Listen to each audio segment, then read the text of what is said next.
welcome to my channel, baby channel. How are you friends? Welcome friends.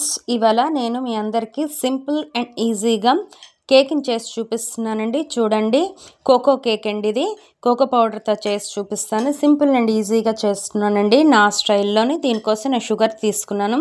ఒక glass sugar తీసుకొని, అంటే glass కూడా కాదండి, గ్లాసు కొంచెం తక్కువ షుగర్ తీసుకొని ఆ షుగర్ని మిక్సీ చేసేసుకున్నానండి, పౌడర్ చేసుకున్నాను. ఆ పౌడర్ చేసుకున్న షుగర్లోకి 1 గ్లాస్ ఏమో మైదా వేసుకున్నాను. నెక్స్ట్ ఎంత షుగర్ తీసుకున్నానో అంత మళ్ళీ మన ఆయిల్ తీసుకున్నానండి, ఆయిల్ యాడ్ చేసుకున్నాను. మైదా ఎక్కువ తీసుకున్నానండి, షుగర్ అండ్ ఆయిల్ మాత్రం ఫుల్ గ్లాస్ అయితే తీసుకోలేదు. నెక్స్ట్ అందులోనికి ఒక 4 ఎగ్స్ని యాడ్ చేసుకున్నాను. ఇదిగోండి, ఎగ్స్ కూడా ఇందులో వేసేసుకున్నాను. ఈ ఎగ్స్ అన్నింటినీ ఇందులో వేసేసుకున్న తర్వాత ఇప్పుడు వీటన్నింటినీ కూడా మిక్సీ చేసుకోవాలండి.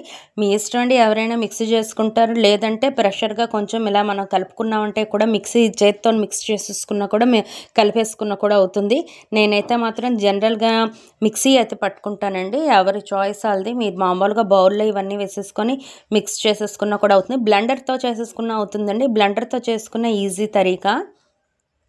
నెక్స్ట్ ట్రిప్ అయితే నేను బ్లెండర్తో చేసి కూడా చూపిస్తాను. ఇదిగోండి, ఎగ్స్ వేసేసుకున్నాను కదా, ఎగ్స్ వేసుకొని మిక్సీ చేసేసాను. ఇదిగోండి ఇలా పేస్ట్ తయారైంది. ఇప్పుడు ఇందులో నేను బేకింగ్ సోడా యాడ్ చేసేసుకున్నానండి.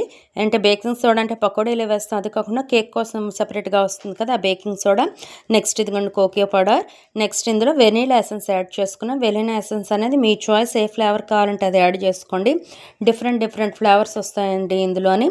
నేనైతే ఇందులోని వెనీలా ఫ్లేవర్ యాడ్ చేసేసుకున్నాను. ఎసెన్స్ అనేది మీ చాయిస్, ఏ ఫ్లేవర్ ఎసెన్స్ కావాలంటే అది యాడ్ చేసుకోండి. నెక్స్ట్ ఇంకా మౌల్డ్ తీసుకున్నాను. ఈ మౌల్డ్లోనికి నేనైతే ప్రజెంట్ ఈ పేపర్ యాడ్ చేస్తున్నానండి. పేపర్ వేయటం వల్ల దీన్ని బటర్ పేపర్ అంటారండి. బటర్ పేపర్ వేయడం వల్ల కేక్ అనేది ఆ మౌల్డ్కి అతుక్కోకుండా ఉంటుంది. నెక్స్ట్ ఈ మిక్స్ చేసాను. ఇప్పుడు కోకో పౌడర్ అని వేసాను కదా, ఈ పేస్ట్ అనేది బాగా మిక్స్ చేస్తున్నాను. దీన్ని ఇంకా మౌల్డ్లోకి వేసేసుకుందాం.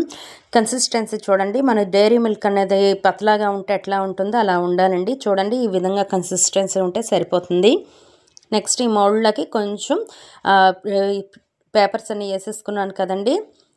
నెక్స్ట్ ఈ మౌల్డ్లోకి పేస్ట్ అనేది వేసేసుకుంటున్నాను.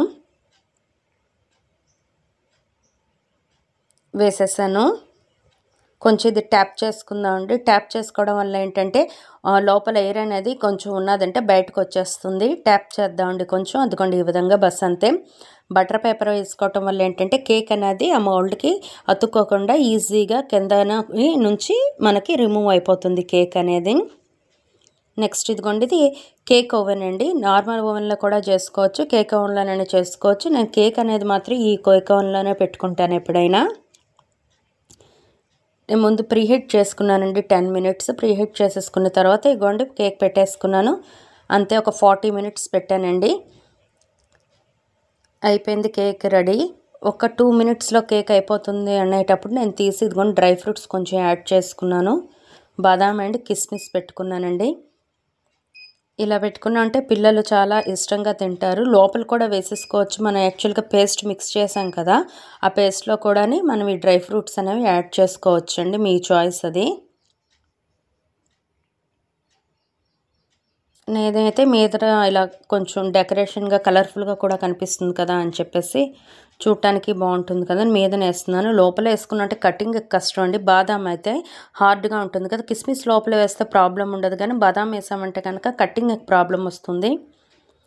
అంతేనండి, మన కేక్ ఇదిగో రెడీ అయిపోయింది. Very yummy and looking delicious కదా, టేస్టీ కేక్ రెడీ. ఇదిగోండి కేక్, మీరు కూడా ఇంట్లో ట్రై చేయండి. నచ్చిందా ఫ్రెండ్స్? నచ్చితే like, share and subscribe. Thank you friends.